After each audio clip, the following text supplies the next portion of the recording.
Boa tarde. A Associação de Apoio à Criança de Castelo Branco festeja este ano 25 anos de vida e está a comemorá-los com diversas atividades de caráter cultural, lúdico e académico.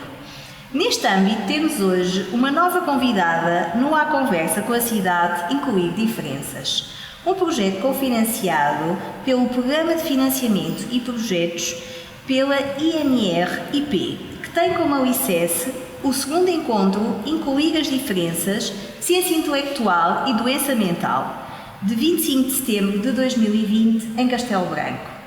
Encontramos-nos na emblemática Sala da Nora, no Cineteatro da nossa cidade. Trata-se de uma sala de exposições da Câmara Municipal de Castelo Branco, que é palco de mostras de pintura, escultura e fotografia. Hoje estamos à conversa com a doutora Rosa Araújo. Muito obrigada por ter aceito o convite da Associação de Apoio à Criança, mais uma vez, em meu nome também.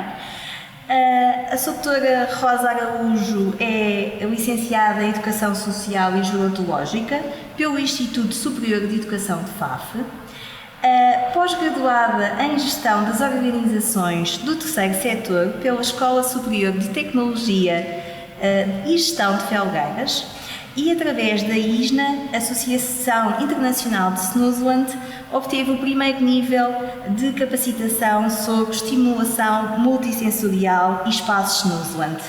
É desde 2014 também diretora e responsável técnica pela sala de Snoozland na Sensorial Care, com vasta experiência e formação na área do Snoozland. Muito obrigada, doutora Rosa. Nós fizemos aqui alguns tópicos, algumas perguntas e dúvidas e questões que gostaríamos que a sua doutora nos esclarecesse, como especialista que é nesta área, está bem? A abordagem do Snoozland, nomeadamente o Snoozland 24, sabe-me dizer o que é um bocadinho esta forma de intervenção e como é que surgiu esta forma de intervir na sua vida e depois também para a prática do seu trabalho? Desde já, boa tarde, agradeço o convite da Associação e é um prazer estar aqui novamente a partilhar convosco aquilo que eu tanto gosto de fazer. Respondendo à sua questão, o Snoozland, este novo conceito, que já não é novo, que já é desde 1970 que ele existe, mas o Snoozland 24 horas, que é o que já temos vindo a debater, segundo os membros da ISNA e os mentores, o Arduel e o LSEG, eles dizem que é a nossa mudança de olhar no cuidado a outra pessoa. E esta mudança de olhar, o que é? É centrado na pessoa, naquilo que ela é, naquilo que ela gosta. Então nós vamos lhe proporcionar esses estímulos para o bem-estar, para o prazer que ela vai tirar partido daquilo que nós lhe estamos a apresentar. Isto acarreta uma envolvência grande de toda a instituição, onde ela tem que se adaptar a dar melhor qualidade de vida e bem-estar. Isto começa por onde? Esta mudança de olhar abrange toda a equipa, dá-se formação à equipa para estar desperta àquilo que ela pode fazer através de estímulos. Por vezes não é preciso grandes aparatos, basta as nossas mãos e sabermos aquilo que nós lhe vamos dar. Depois é a ambientação ambiental que tem a estrutura residencial, as atividades em si, o acompanhamento, toda esta envolvência vai fazer com que nós trabalhemos o Snoozland 24 horas. Por exemplo, a adaptação ambiental. Se temos uma sala muito fria ou uma sala muito quente, isso vai gerar mal-estar à pessoa. Então temos que adaptar aquele espaço. Ou então a adaptação das atividades. Não vamos fazer a mesma atividade com 10 utentes, coisas que eles não gostam. Muitos deles não lhes são significativas. Então vamos planear a intervenção de forma adequada, onde os estímulos vão ser de agrado a todos eles.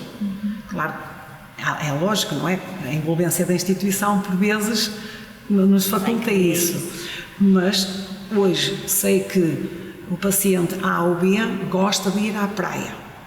Por que não agilizarmos uma atividade com aquela pessoa, ou se houver mais uma ou duas na instituição, e programarmos uma ida à praia.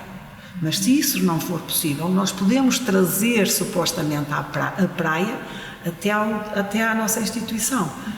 Não temos água do mar? Não, mas às tantas, se formos de férias, somos capazes de conseguir trazer um garrafão de água do mar e depois criarmos ali um ambiente onde há areia, onde temos a água do mar que a damos a cheirar e a tocar, projetarmos as imagens do mar, a música com o som do mar. Às tantas, podemos gerar ali um ambiente acolhedor e onde a pessoa vivencie o mar, não propriamente o mar em si, mas adaptar-nos um bocadinho. O acompanhamento, quando são as cuidadoras que nos estão a cuidar o melhor que elas sabem, e se não estiverem sensibilizadas que ainda podem fazer melhor, elas não o vão fazer, mas se nós as alertarmos, quando estiveres a cuidar, não é necessário estás a falar da tua vida pessoal. Por exemplo, quantas vezes não acontece isso em conversa?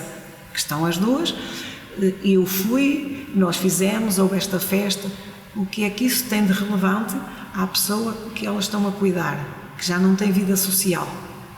E em lugar de estarem a falar do que é delas, estarem a informar a pessoa aquilo que lhe vão fazer. Se lhe vão vestir o casaco, se lhe vão levantar o braço, se lhe vão pentear o cabelo, para depois elas fornecerem essa informação, ativarem o cérebro da pessoa e a pessoa ajudar e colaborar nessa hora de cuidado. É esse acompanhamento que se vai traduzir depois no SNUS 24 horas. Isto tudo trabalhado em conjunto. Muito bem. Interessante. Claro, preciso muita mudança. Então é este olhar no seu todo, a pessoa que nós estamos a cuidar, é este cuidado. Muito bem. Porque não é propriamente o SNUS dentro daquele espaço, dentro daquela sala. Podemos fazê-lo e devemos fazê-lo se a temos, mas quando não temos esse espaço, podemos trabalhar, fazer SNUS na instituição ao longo dos espaços que tem a instituição. Claro. Portanto, no fundo, acaba por com um pouco que nós temos, não é? Em cada instituição, e todas as instituições nem todas têm os mesmos equipamentos, não é?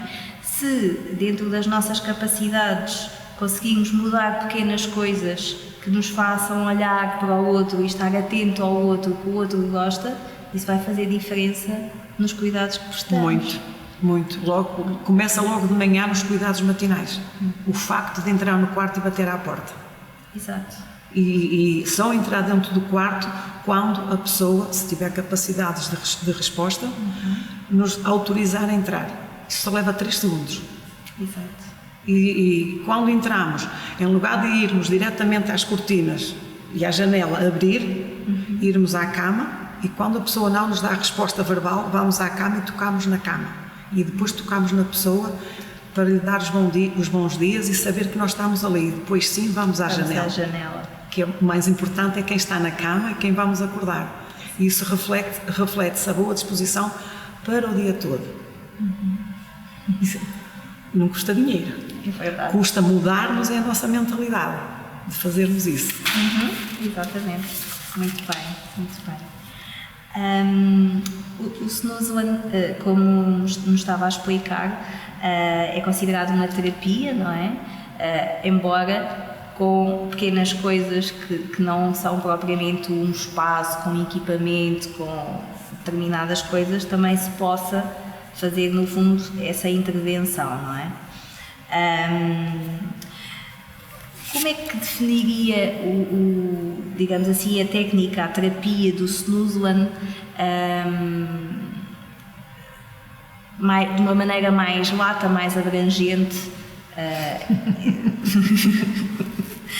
O SNUS é uma palavra complicada e tem sofrido muitos ataques. Isto porquê? Porque a particularidade desta palavra leva a que lhe chamemos ou escutemos a chamar terapia. E é um atentado. Este é muito, muito grande, tem muito por onde se lhe der, e cientificamente não há documentos a nível académico, não temos nada que a define como terapia. E a falta de termos essa informação científica leva a que as pessoas lhes chamem o que quiserem. Porque chamá-lo Snooze, chamá-lo estimulação sensorial é o mesmo. Terapia. Que terapia é que nós estamos a fazer? A nossa questão é esta. Muito bem. Que terapia é que nós fazemos? É importante, se calhar, também que houvessem alguns estudos, digamos assim, mais científicos, teóricos, exatamente, para poder... mas ainda não está nada fundamentado por escrito. Exatamente. O que nos leva a muitas dúvidas às vezes. Claro. Mas sabemos que é esta mudança de olhar. Se não tivermos estes olhar, palavra, toque, nestes cuidados, o Snooze limita-se a um espaço, a um equipamento. E nós estamos a cuidar de pessoas e não estamos só a trabalhar naquele espaço, que uma pessoa que vê nas fotografias vê luzes, vê salas, XPTOs, muitas delas, outras são que são, e é tudo Snooze. Não cabe tudo no mesmo saco, porque se nós não tivermos um espaço adequado, onde a pessoa se sinta bem, onde entra uma cadeira de rodas à vontade, será que é mesmo uma sala Snooze? E será que precisamos de um espaço desses para fazer Snooze? Quando nós podemos fazer no jardim, quando nós podemos fazer até numa praia, se for preciso.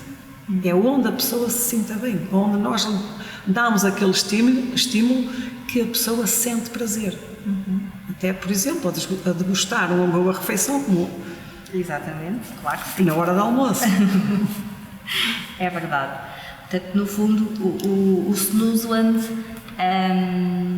acaba por ser um pouco apelidado como terapia, mas acaba no fundo por ser utilizado como um meio para mudar qualquer coisa na parte afetiva da pessoa, como ela encara o seu dia, como se sente, como é cuidada, é a relação que nós cuidamos. O Snooze é o que eu digo muitas vezes, é eu trabalhar com o coração, eu chegar à pessoa e saber o que ela gosta. E como é que nós chegamos a isto? Através não são os equipamentos. Não são os equipamentos, somos nós, são as nossas mãos, é o nosso cuidado. E como é que nós estudamos isto e fazemos isto? Precisamos criar um perfil sensorial. Posso criar eu como terapeuta, pode criar a psicóloga, pode criar as cuidadoras, pode haver um perfil sensorial só para a sala da refeição. O que é que a pessoa quer, o que é que a pessoa gosta. Verbaliza qualquer comentário num passeio. Isso deveria ficar gravado a quem escutou. Alto, falou aquilo. O que é que nós podemos fazer? Eu há tanto tempo que não visito um cinema ou um teatro. E isso deveria ficar aqui atrás da orelha. E depois, em reunião com a equipa, olha, o utente X mencionou que gostava de fazer uma visita a... E tentarmos articular que essa pessoa usufrua desse momento, desse prazer. Exato. Levá-la a isso.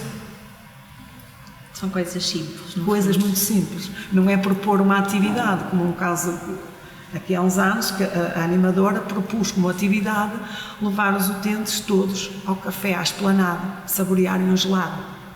Mas alguns, se calhar, não gostavam. A esplanada do café não foi a vivência dessas pessoas. Não iam ter prazer. Iam estar lá, alguns cabisbaixos, outros a olhar para o chão. E não é isso que nós pretendemos. Então era preferível agilizar que aquela pessoa que mencionou que gostava de fazer aquilo, ou que nós, através de alguma coisa, saibamos, ou até de um familiar que gostava. Eu tive um caso de uma senhora que o sonho dela era conhecer o novo estádio do Dragão. Infelizmente, isso foi proposto na direção e a senhora não chegou a ver o estádio do Dragão, nem de carro. Isso deixou-me por aqui, deixou-me atravessado, independentemente de clubes. Claro, claro. Poderia ser outro estádio qualquer, mas será que essa atividade com essa senhora seria muito difícil de ser realizada? Haveria mais pessoas na instituição que eram portistas, que eu sei que havia. Pegava-se naquele grupinho, mas especificamente aquela senhora tinha essa vontade. Tinha essa vontade. E era um desejo que eu sei que ela ia morrer feliz. Portanto, são estas pequenas diferenças que nós vamos fazer se nos um ao outro. Muito bem, doutora Rosa. Em que projetos é que a doutora Rosa neste momento trabalha e tem estado também, como especialista nesta área, a utilizar o Snoozeland, nomeadamente o de 24 horas? Olha, neste momento a unidade escolar, com a história da pandemia, fechou. Só havia 2 miúdos. Esses 2 miúdos tinham 2 auxiliares e o professor. E eu era o elemento que ia de fora. Então reunimos, eu terminei. Este ano que passou e agora o novo letivo ainda não reunimos, espero voltar. A minha instituição fechou um mês e meio. A mãe de uma miúda telefona se eu poderia fazer sessões com a miúda. Senhor, à vontade, se a mãe permite, não é o medo que me vai deter. E sempre correu bem, sempre trabalhámos com a miúda, depois com crianças no mês de agosto, nas férias, não fizemos férias. Os lares, como eu também era de fora e não estava a tempo inteiro, também parámos. Só que através do telefone, as diretrizes e os apoios, o que posso fazer, o que não podemos fazer, depois ia dando indicações conforme eram pedidas. Muito bem. Relativamente às pessoas com deficiência intelectual ou patologia mesmo mental, que é o alvo, digamos assim, da nossa Associação de Apoio à Criança aqui do Distrito de Castelo Branco, quais os benefícios do ponto de vista emocional e psíquico que considera que esta intervenção, no fundo, pode trazer para o processo de reabilitação destas pessoas? Ora bem, se eu for um cuidador que saiba dar os estímulos corretos, eu vou chegar a essa pessoa. Se eu não estiver a ter essa sensibilidade e essa alerta, por vezes os estímulos não são os mais corretos. Então, o que é que nós devemos parar para pensar? Na congruência estrutural. E o que é isto? Isto é um novo conceito que está a ser estudado. E isto não é mais que levar 2 estímulos. Imagine que eu vou fazer um banho. Por norma, regra geral, é abrir a torneira, a água nas costas ou nas mãos da pessoa, está boa, lavamos, colocamos o sabão, despachamos o banho, limpamos, está feito. Isto é o normal. Mas se eu estiver sensibilizado e pegar na água, colocar a água na minha mão, já sei antecipadamente a temperatura adequada que a pessoa gosta, ou morna, ou mais quente, ou mais fria. Colocar na minha mão e levar à pessoa a dar a provar essa água, eu vou estar a facultar dois estímulos termocetivos.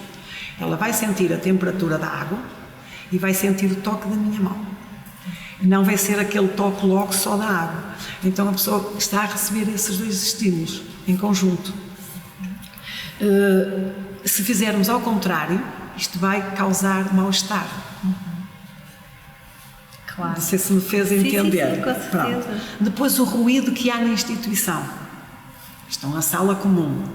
Mas se eu estiver noutro espaço a fazer uma massagem, uma simples massagem nas mãos, nos pés ou nas pernas, porque isto, neste tempo de pandemia foi o que nós mais fizemos. Então, houver um ruído, uma porta a bater, houver uma voz mais estridente, o foco da atenção da pessoa que está a receber aqueles estímulos prazerosos vai-se virar para onde soou esses sons. Terminou ali. Depois tenho que recomeçar esse processo todo para a atenção delas, os estímulos que ela está a receber, se voltarem a focar outra vez naquilo que eu estou a fazer. É verdade. Pronto. Depois temos as luzes dos quartos. Quantas vezes nós temos os candeeiros e as luzes de teto a incidir no olhar das pessoas que estão acamadas. Uma coisa eles exigem muitas coisas, mas nós podemos pôr as luzes de presença ao nível da cama para não haver aquela incidência no olhar da pessoa que é incomodativa. Se nos incomoda a nós, ao acordar, imaginemos ou coloquemos-nos nessa pessoa que está acamada com, o dia todo, não é? Com aquelas luzes focadas. Depois temos a temperatura, também se está adequada ou não. Quando vamos fazer um banho, por norma, a higiene é toda feita na casa de banho. Mas se eu for fazer um banho sensorial, por mais curto que seja, mas eu hoje programei, vou fazer um banho sensorial, eu não vou fazer a muda e a higiene íntima na casa de banho, porque os cheiros vão lá ficar. E isso vai interferir com aquilo que eu vou fazer.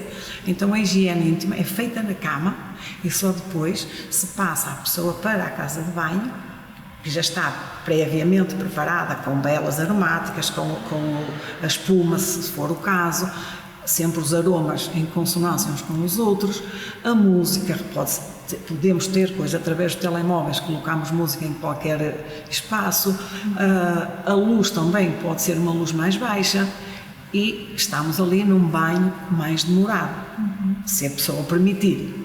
Raramente elas não desgostam desse momento. Isto tudo leva a que naquele momento nós vamos fazer esse banho. Não precisamos fazer isto todos os dias à mesma pessoa. Podemos programar hoje A, amanhã B, depois C, que isto vai, durante a semana, isto vai acarretar um bem-estar e a pessoa vai se sentir mais prazerosa com aquilo que lhe fizeram. Muitos que isso é feito verbalizam, ai, como me soube tão bem. Por vezes são pessoas que até nem gostam muito de tomar banho, mas aquele momento soube-lhe bem. Porquê? Porque estamos um para um, estamos ali, ao ritmo. A interação, no fundo. Estamos relacionados, sabemos o que estamos a fazer e o que lhe vamos fazer, com a informação toda prévia que lhe queremos dar. A questão das velas e do sabonete, se for feito por eles os nossos aromas, melhor ainda. Tudo tem o seu aconchego e o seu toque.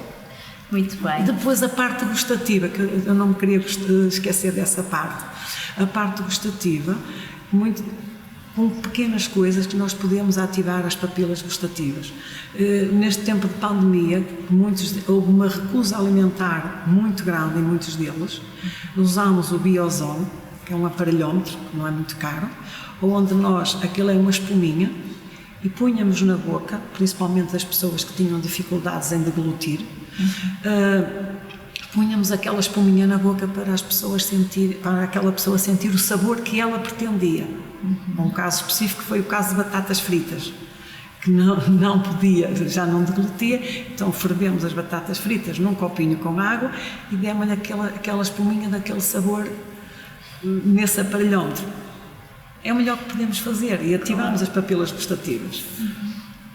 Por isso, o dar este estímulo, este prazer à pessoa, é com aquilo que nós temos à nossa mão, o mais básico. É incrível, é incrível. Muito obrigada, doutora Rosa, por ter estado connosco. Mais uma vez, agradecemos a sua disponibilidade e gentileza em partilhar aquilo que sabe connosco. Muito obrigada à Associação de Apoio à Criança por mais à conversa pela cidade, hoje com a doutora Rosa Araújo. Muito obrigada a todos. Obrigada.